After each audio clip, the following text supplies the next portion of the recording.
It's been a busy old time in church recently. We spent 50 whole days just celebrating Easter.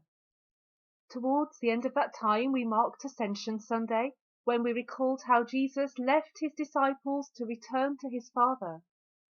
While hot on the heels of Ascension Sunday came Pentecost Sunday, and we remembered how God has gifted his church with the Holy Spirit, God's own life breath breathed into us, giving us life and spark and energy and equipping us to be God's church in the world. Last week we had Trinity Sunday, when we explored what it is to have faith in God who is Father, Son and Holy Spirit, three distinct persons, yet one God.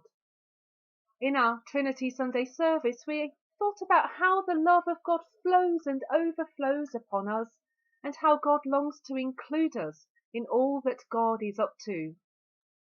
So we've had all of this big stuff happening, and now the church settles down into a long period which it calls ordinary time.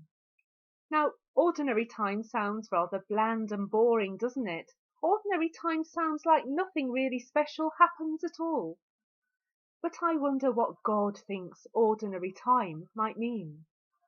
What if God's idea of ordinary time means that we live our daily lives in the Easter hope that death and destruction and hate and fear do not need to have the last word?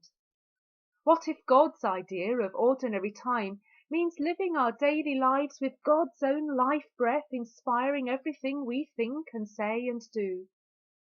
What if God's idea of ordinary time means experiencing the love of God flowing into us and through us into the lives of others? That doesn't sound too boring and bland to me. So why not come and join the folk of St. Mary's as we explore ordinary time in all of its extraordinary glory?